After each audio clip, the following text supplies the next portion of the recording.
I'm Ricky. And I'm Joe, and this is Season 7, Episode 12 of the Beer and Broadband Podcast, slated to come out on September 16th, 2024.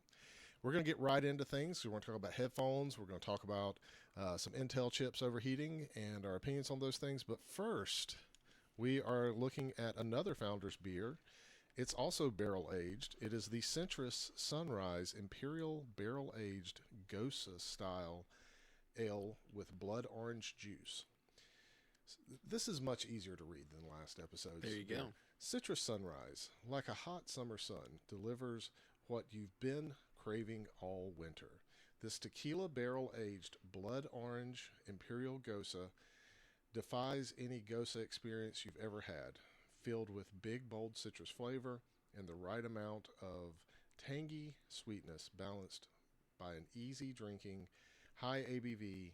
Citrus Sunrise is the perfect outdoor sipper that doesn't skimp on the flavor. And I don't know why I read these things. I'm terrible at reading out loud. It's okay. I am not a fan of this one. It kind of has the same problems the last one did, but just way worse. I'm going to let it warm up. But I mean, it's sweet. It is citrusy, but it is very ick, in my opinion. So, let me drink that again.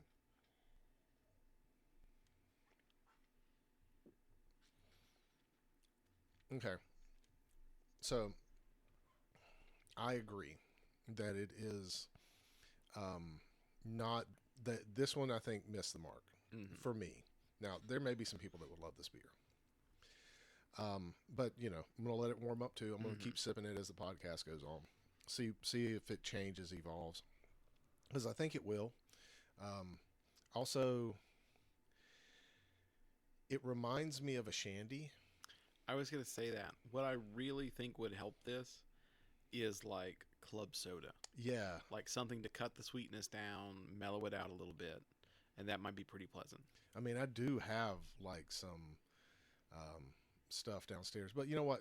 It's not worth it. I'm not going to leave dead air so that I can go downstairs and get it and then come back up here. I'm not fixing the beer. The beer is as it is. So it's a well-made beer, I think. I think it's just the flavor combo. Like, all right, the last one was an ale, right? I think that beer body would have gone better with this beer combo. Potentially, yeah. Because the wheatiness of the beer would cut down some on the sweetness a little bit. Yeah, I think it would have. You know, because Gosas are like more tangy and like tangy. I think is the best. I can see why they chose it. It just is. That may not be the combination I would have chosen. Yeah, I think my big problem with the last two beers, this one more than the other one, is that the flavors are so powerful that they almost like get a reaction from your body. Like they don't feel like they should be good to drink. They really just need to be a little bit cleaner, and not in like a brewing sense. Like there's no off flavors here. No. These are brewed very well. Yep. But like this could really use some club soda, and the last one really would have like sung better as a cider. It needs that cleanness. When there's something this sweet and this kind of like clawing in its flavors, you need that like cutoff. I don't want it to linger on my tongue like a stout does. It's also the sweetness without as much bitterness. So like normally I don't love hoppiness, but maybe this needed more hoppiness. It needs a little bit of a rebalance. It is too sweet. Yeah. And it is too just on your tongue. Like it's immediate.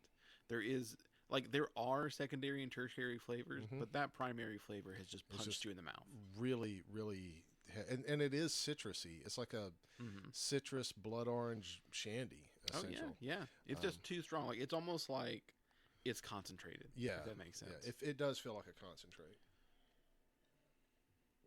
I don't love it. I don't hate it. Okay, so like if you gave me this beer and like a Bud Light, I would choose this beer over the Bud Light. If you gave me this beer and a Dragon's Milk, I choose the Dragon's Milk, definitely, hands down. You know, so like it's not the worst beer I've ever had, and Bud Light's not by far the worst beer I've ever had. But it like in the hierarchy, Bud Light's like mass produced, easy to get. I'll drink a Bud Light if like I'm setting out and hanging out with some people, but it's not normally the thing I'd reach for, right? Yeah. I'd choose this over that. Yeah, I'd agree with that. I mean, it's not so offensive that, like, I'm not going to take another sip. But if we compare it to last episode, I polished off that cherry one pretty quick. Yeah. It was good. It had some problems, but it was good. I've taken 2 sips of this. I will take more sips once it's warmed up because we kind of like to review it at the end. Yeah. But I certainly, if I was served a full glass of this, I would not finish it. Yeah, I can. I could see that, like especially knowing like how like picky you are about like you're a little bit more picky than I am about like, and I don't like to waste things. I've got like that thing from when I grew up where it's like you don't waste food, you don't do this, you don't do that, right? I kind of like anything that I drink, I also kind of do the same thing. Yeah, like I don't think about it in terms of like being alcoholic. It's just more like, well, I bought this, I can't waste it.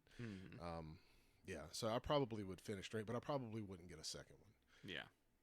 Do you remember those prototype beers? They're like a jalapeno IPA that I got a 4-pack of them a while back. We did one on the podcast. Neither of us really loved it. It was okay. It wasn't like a terribly brewed beer or anything like that. It just wasn't for us, and it gave me like heartburn and stuff like that. I still have 2 of those. That's what would end up with this. Like if I had a 4-pack or a 6-pack of the tart cherry one, I would just let them set outside for a little bit, warm up, and then drink them warmer. So I got the more complex flavor. With this one, unless something changes when it warms up, I probably wouldn't do that. Although I've drank about half of this. It was fairly easy to drink for 10% ABV. That's true. Like, for the alcohol content, you really don't taste the alcohol very much. No, the other flavors are so powerful, it's just not there. Right. Well, let's talk about some headphones. So, at some point in time during the last half of the season, like the first half, I bought some Sennheiser HD 58XX. Like I've been wanting to get those. Massdrop put out a version, and then like they've been around for a while. They are like they're one of the like better, more budget friendly, because there's like $1,000 Sennheiser headphones. Those are the 890s and stuff like that. I couldn't justify that, right? But like for like I think I paid $100 for these, and they're normally like $225 like retail. I got these, and then I have the 6XX that I've had for a while, which are like they're kind of like a flagship headphone for that budget range also. And budget, I don't mean cheap or inexpensive. What I meant was the range of like $200 to $300. Yeah. And so I've never had the chance of like comparing them, and I've been comparing them for a while. I love my 6XXs. They are like in regular rotation. I listen to them all the time at my listening station. It's between the HE4XXs that I have from Hi-Fiman. I really want to get a pair of Hi-Fiman Sundaras, but it's between those, some Barrel Dynamics that I have, and these, and then I have another pair of AKGs that I like to use all the time for the podcast. And sometimes I'll pop them in because they have a like nice sound when you're listening to like just voices and stuff like that. However, if you had $300, which one of these would you get? Because the $75 off is the 58XX like that good? Would you get both? Because you could probably get them both used for around $300. Like what would you do? And I mean, the ones that I got, the 58Xs, I've also like been able to add stuff to them, modify them a little bit. I've added like cords to both of them and stuff like that because I have removable stuff. So they're really good, quality made, nice headphones all the way around. But back to the question. So let's talk about the sound profile and everything. I mean, there's plenty of people that can analyze this stuff, but just for your ears, how does the 58X sound versus the 6XX? So I think when we start talking ranges and things like that, they were fairly comparable. I mean, I didn't really notice anything outside of really what I would consider excellent quality on any of the notes. There is a difference between open back and closed back, Mm-hmm. which changes with the open backs are always going to be a lot crisper Mm-hmm. because there's not as much going on. Like you're not enclosed in, but at the same time, your closed back ones are going to be a little bit richer. It's kind of a little bit more of that like theater experience. Mm-hmm. I personally prefer the closed back, but that's just a preference in all headphones. That's Right. not really saying I prefer And both of one these are versus open the back. other. Yeah. Yeah. So for me, I kind of see that's hard. Like semi-open and open back have started to win me over. I used to only really like closed back headphones, but when I'm not around other people, I do kind of like the openness and the presence because Yeah. there's so much wider soundstage. Mm-hmm. And now that I know what to kind of listen for, it really does make a difference. Um, you know. Anyways, so I was interrupting you. No, you're 100% right. I mean that is definitely something I can see as well. I never am without background noise in my house. So like closed back is one, the richness I really like, and two, there's a little bit of sound cancellation there, right? Like you're not hearing as much of everything.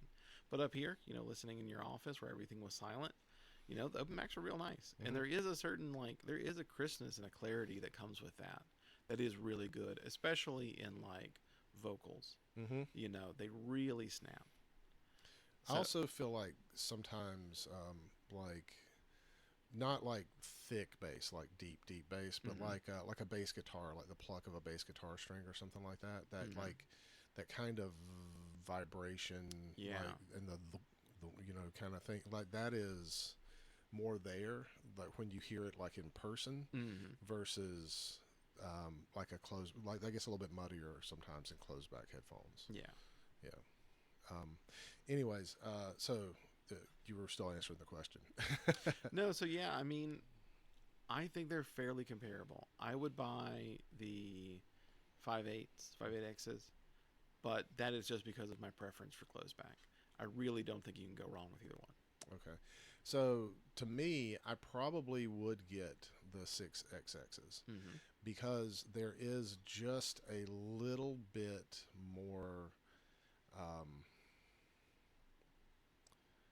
like richness. Like so the 6XXs have a slightly larger diaphragm in them, Mm-hmm. so they have a little bit more bass to them.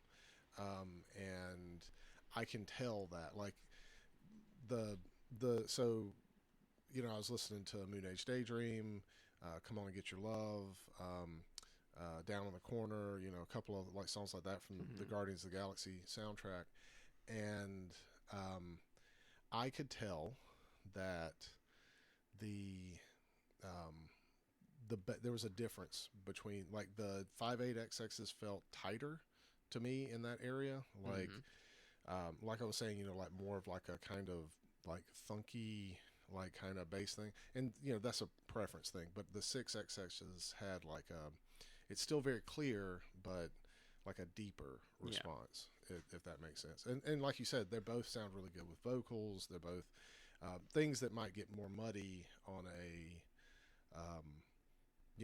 closed back headphone. Mm-hmm. They do better with that, like clearing out that muddiness. Okay, so you do the 5.8XX or 5.8X, and I do the 6XX. So if so sometimes the equipment that you play them on also matters, Mm-hmm. right?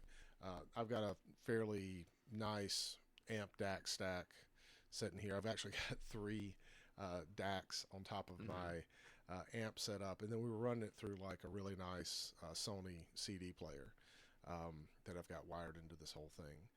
Uh, if you were just going to listen to like something from your phone, get like maybe Yeah. one of those, because most phones don't have headphone jacks, so get one of those like Bluetooth receivers, or Mm-hmm. would that change anything?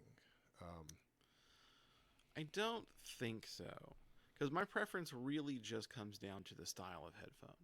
I think in terms of the actual quality of the music, they're very comparable. Like there are some minor differences, but I think you would have to really have a strong preference for those minor differences to be worth the change in like the actual headset itself. Right. So, I think that's going to translate to anywhere you take it. You put it on just like a cheap CD player, you stream it via Bluetooth, anything like that. The underlying performance is equivalent. So while you will have differences in those different hardware formats as you're streaming the music to it, I don't think that'll result in a massive difference in like actual listening quality compared to each other. Yeah, I would agree with that. Okay. One other question about quality. Now, I have two different ear pads on this. I have the stock ear pads on the 6XX, and then I have a gel cooling ear pad that comes from I can't remember the name of the company, but they make these like custom gel ear pads for different. And the headsets have an interchangeable ear pad set up, so um, I could put those ear pads on the 6XX, whatever. It depending on, regardless of which one that you bought, which set of ear pads do you prefer? I do like the gel pads. Yeah.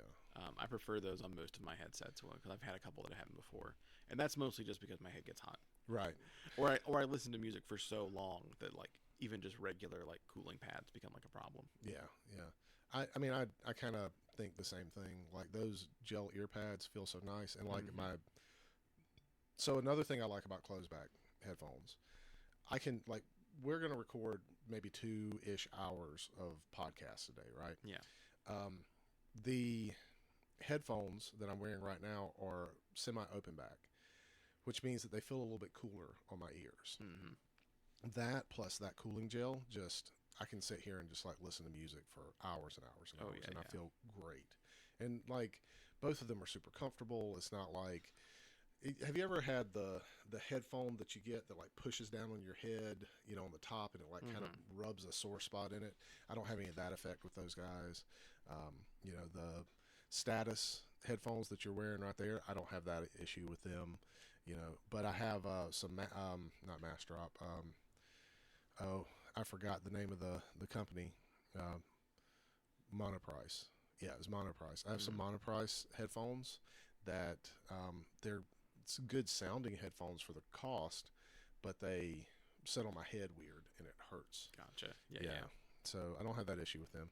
Anyways, I don't think there's a wrong answer as to which of these to get. It's really down to the preference between the two. And there are some people that would say the 5.8X is superior to listen to this type of music, which I mean, like they're more tuned, I think, for like rock and stuff like that. And if you're wanting to listen to like more classical music or spoken word, things like that, something where you're trying to get like a full richness of like the depth of like the violin or the cello or the bass, that's going to be probably more your 6XX, which I like both of them. I like both of them a whole lot. So yeah, is there anything else you want to say about the headphones? No, apart from that, I really like both of them. Yeah, they're good. Yeah. I think you're right. I think the $70 price tag difference is almost not a factor at that level of quality. You just pick the one that fits you best based on what you like. Right, exactly. And as long as they've been taken care of, these things last for forever. So you could get a used pair and they'd be great. eBay, they're on sale on eBay all the time, and generally they're like $100 or $50 or something like that. Yeah. They're like super inexpensive comparatively. Now you probably want to like I bought my 6XX is brand new. That's why they still have the stock ear pad. But if I was buying them, used, I'd swap the ear pad out with like some new ones. Let's talk about Intel's troubles with overheating CPUs. I take it you didn't read the article from our earlier talk today? No, I didn't see the topic in time, but I actually have read a couple articles on this.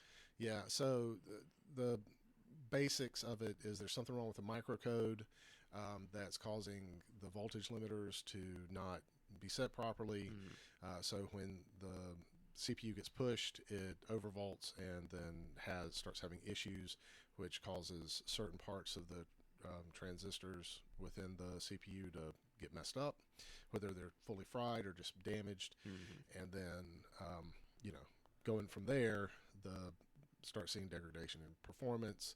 Things could work when it's, you know, being really pushed, and then when you go to your you know, performance scores, or when you're going to your not performance, the other thing, uh, the efficiency cores. When you go to your efficiency cores, things are messed up, and so on and so forth, like that.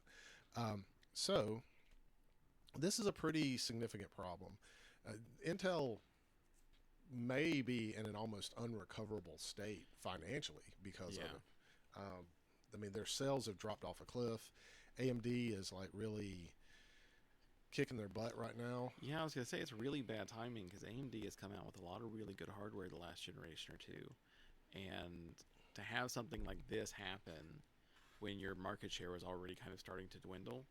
And I worry about what is their financial and legal obligations going to be for like hardware that's going bad. Yeah. You know, it's from what I understand, and this could be wrong, but this is just my understanding at this point in time, that chips that have already been affected, there's nothing they can do about. Yeah, in terms of fixing it. I thought there was a microcode update that they could do, like a BIOS update sort of deal, but it's a firmware update for the chip. Mm-hmm. But that could be, I mean, like the sources go back and forth on those things, and I don't know that that's accurate. I think that's going to come down to, yes, they could, but I'm not sure they can do that remotely. Like, can you update that? Because, I mean, again, maybe this is my ignorance on hardware engineering, but I thought that was such a low-level component of the chip that once it was, like, out, it was out.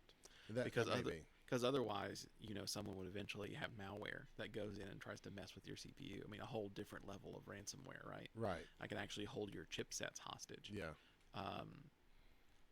So, yeah, it'll be interesting. But, I mean, even regardless, even if they can, now there is always going to be that question, oh, I've got a 13th generation. I feel like it's underperforming. Have I fried part of it? And once it's fried, it's fried. Like, right. They definitely can't fix that part. Right. So they're probably gonna be getting way more returns. There are way more warranty call-ins, and that's a very fine-tuned part of your business plan of how much stuff do you think is actually gonna get returned on warranty.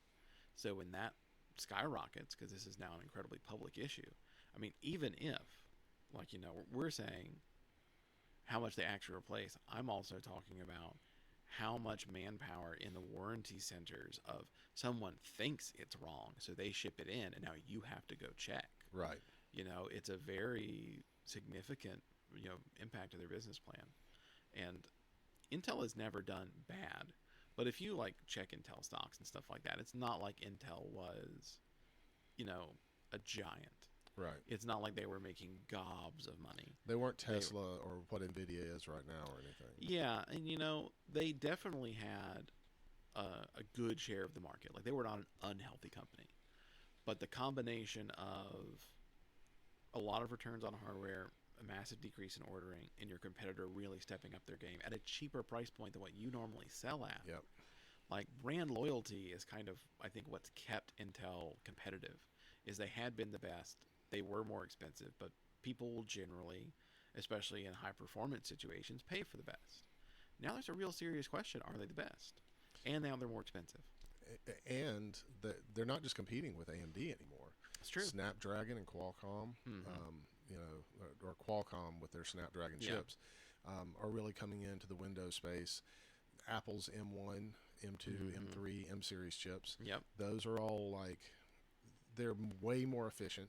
In some things, they're more powerful.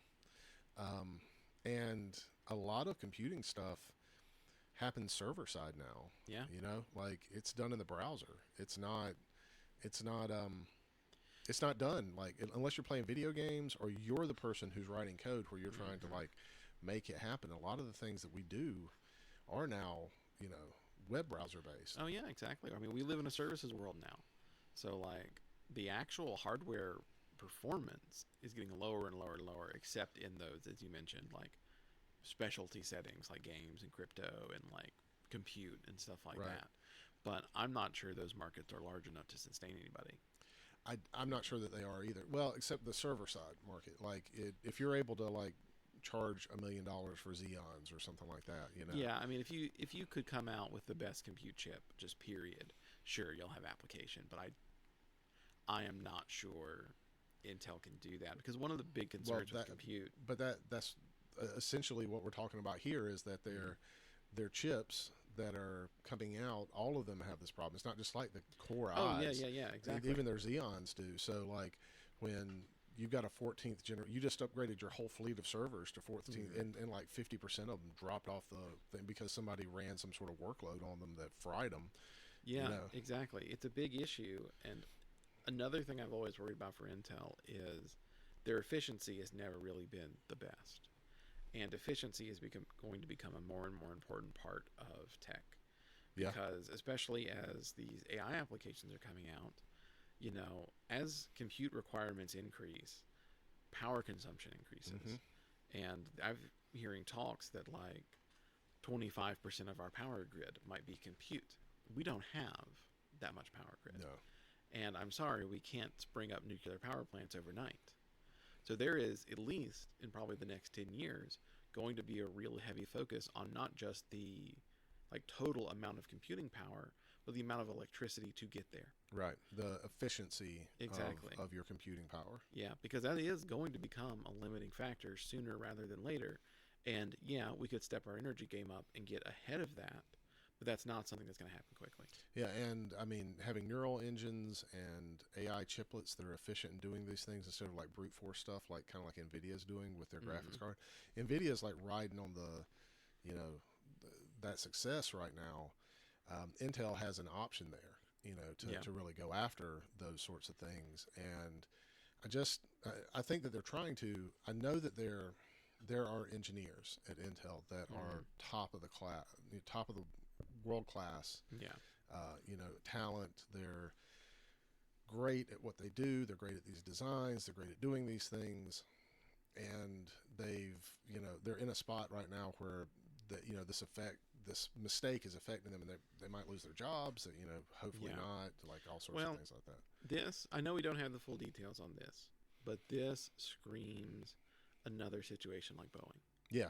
Where we've probably got some top-notch engineers who really know their engineering, but not enough testing is getting done, and so they're not catching things. Right. It would seem foolish to me to take what you are right are probably some of the best CPU engineers in the world and say, you made a mistake, you're fired, instead of saying, okay, how did this bug in our code go undetected an entire generation? Yeah. Right? Like if it was, the 13th gens had it, but we fixed it in the 14th gen, that's still a problem. But they went through an entire revision of the architecture and didn't catch this. Right. How is that possible? Because from what I understand, this is not really it is every chip affected. Right. It's everything that they've manufactured that runs off this code base. Exactly. It's not some weird 1 in a million had a bit flipped because there was a problem in the factory. Right. This is the actual code has problems. And I don't think you go this long without detecting it if you had like proper actual testing platforms. I agree. I don't think that the thought processes behind the Intel the Intel engineers was one that was done with malice. I don't think that they were trying to I've seen tours of their factory. I've seen how passionate these people are. I've met some in person, going to conferences and stuff. And these are just like great people who are really passionate about creating these really good products. Now, here's a question I have for you. Given that you told me once that you would not buy AMD graphics cards or Intel or AMD over Intel. It's always going to be NVIDIA and Intel for you. Given the problems that there are now with Intel chips and some of the extreme rising cost of NVIDIA, has that changed? Yes, 100%. One of my cousins is looking to get a gaming computer, and I kind of went down both of these topics with him in that, hey, you really nowadays, especially if you're on a little bit of a budget like he is, 100%, you gotta really look at AMD. Their stuff works well together. It's pretty good. I mean, it's very good price for performance. And I think that's what it comes down to. You know, if you've got an unlimited budget, sure, you can still go with the highest performance options. But if you're talking, I've got like $1,500, I really don't see why you would choose Intel at this point. Yeah. Because to me, and maybe I'm just more sensitive to this because we're in the IT industry, the fact that this problem happened and existed for so long without it being caught makes me wonder, okay, sure, here's the 15th generation. It doesn't have this problem. But what might it have? Yeah, exactly. You know, what problem does it's it have? you know, if I have to have that in the back of my mind, I'm not going to pay a premium. Yeah. I'd rather just say, hey, it's AMD. Price for performance at least used to be not as good. It's probably you can make a pretty good argument now that they are equivalent, if not better. But just say, look, I'm not paying as much for this one. If I got to replace that CPU, it's a couple $100, you know, not like $500-600. Right. You know, so yeah, I think probably my next machine is probably going to be AMD all the way through. I've had two machines that have AMD CPUs in it. I don't have any AMD graphics cards. Mm-hmm. So when I'm looking at price to performance and then like the actual price of what I have to pay, now not the manufacturer suggested retail price, the actual price that I'm having to pay to like a new egg or something like that. There's only like, you know, like we were talking about before, there's only like $100 or $50 difference between NVIDIA and AMD right now on comparable cards. So I'm going to go with the thing that I feel like is going to give me the best performance. I'll pay less on the CPU.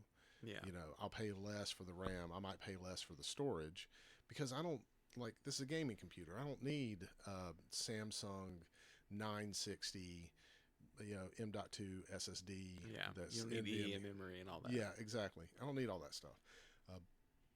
DDR5, DDR4, whatever's the cheapest. I don't need something that is going to run at 300 FPS on a 4K monitor. Yeah. I don't need that. I don't need anything that's going to run 8K. I don't have anything like that. 2K is about my sweet spot.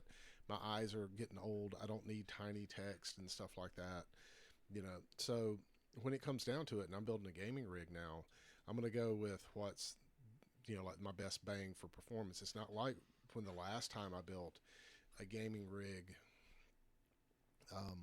with one of my daughters, this one that's sitting right over, or no, this under my desk.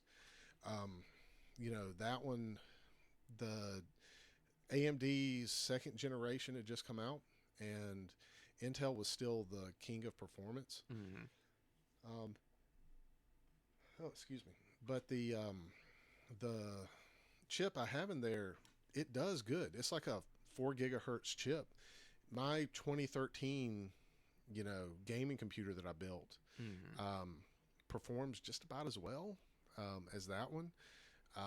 You know, like I might choose a i5 versus like a you know, whatever the 5 version of the AMD chip is. I'm having a senior moment. This like the 7500 or something like that. Yeah. You know, like, but if I'm gonna do something like where I'm getting an X3D or something like that, those are so comparable, but it's like $200, $300 less. Yeah, I'll buy that in a heartbeat. I don't know about the graphics card yet. Yeah. You know, I was pricing out for a friend of ours. I was pricing out like graphics cards and stuff like that, and I'm just like, this is not like what the manufacturer's, you know, suggested price for these cards is like $200-300 less than what they're actually charging for them. Yeah. And so I'm not sure I'm going to get an AMD card for that, but I might if I find one on a good deal. I definitely would pick the AMD cards are so much less power hungry. They're so much better in those aspects that I would probably choose one. So like that sounds confusing. What I'm saying is definitely AMD for the CPU. For the graphics card, it would kind of depend. And I like my Steam Deck so much, I might just buy an APU. You know, Mm-hmm. because the Z1 Extreme, Z2 Extreme that's supposed to be coming out, those things are really powerful in like 1080p gaming. Yeah. Like they do really good, and with FSR and everything like that, it's awesome. Like ball and stuff, and like having like you know, I don't really need more than like a 3080, and Mm-hmm. I've got a 3080 and a 3080 Ti. So why do I like I could put that in a external enclosure, or you know have that like in Yep. the Yep. same thing if I wanted a more powerful graphics. I'm just saying, like we've gotten to a point now where if I would have to have no computer parts to be like I'm building a from scratch brand new Yeah. computer and doing this. Yeah. Or you have to do what I do, which is buy a computer, then not update it for like 6 or 7 years, to the Yeah, point that everything's old and it all needs a refresh. yeah. I mean, I've got a 12-year-old computer sitting over there that I'm still playing video games on, and it's just starting to get to the point where I'm like, Mm-hmm. I probably need a new CPU in this Yeah. thing. Yeah. It's running DDR4. It's got a Core i7. It's running at 4.5 gigahertz. It's like a great computer, Mm-hmm. um, but Yep. I feel you. it's starting to show its age. So that one might get updated Okay. to a new motherboard, but probably nothing else will. Like it's got a 2070 in it. That does great. That runs my 240 hertz ultra widescreen monitor over there just fine. Anyways, I babbled on. Let's test this beer. Yeah. It's warmed up a bit. I'm not sure I'm gonna love it, but it's the smell is a little bit more. I think it is better warm. It's a little bit lighter. The citrus kind of comes out a bit more. It is still way too sweet. It is. It's like a overly sweet lemonade in a shandy. It's like when you put like a quarter beer and then all Sprite or something like that in a Mm-hmm. shandy. Like it's just a little bit too sweet with a little bit too little the beer Yeah, in I it. mean, it to me it even tastes sweeter than that. It really does taste like if you're making like the sodas you can make at home in the soda streams that come with like Oh a yeah, syrup. yeah. It's like there's too much syrup in it. That's kind of what I was going for. Mm-hmm. Like if you put that into a shandy, Yeah. that's kind of what it's coming out as. So yeah, probably unless you're just really into really sweet beers and you love it does have some tequila notes in it. It And does, yeah. you love tequila. I would skip the Citrus Sunrise probably. It's not the worst beer I've ever had, but I wouldn't go out of my way to get it, especially since it's a limited run. Mm-hmm. Well, do you have anything else you want to say about that? No, I think I'm good. Other than I think you're right. I'm gonna take what I have left, and I'd love to put some club soda in it. I want to see if that gets Yeah. better. Yeah. Maybe. Yeah, just put it in that other cup you got, and then Yeah, yeah. we'll do that. Yeah, we'll see what it's like. I've got some downstairs. I've got some that's like a ginger, like Oh, okay. ale kind of thing. That could be good. That would be, I think, would match nicely with the citrus Mm-hmm. flavors here. Anyways, I'm just Rattling on at this point. I'm babbling on. So this has been season 7, episode 12 of the Beer and Broadband podcast. Thank you so much for listening. We're slated to release this on September 16th, 2024, and we'll catch you next time.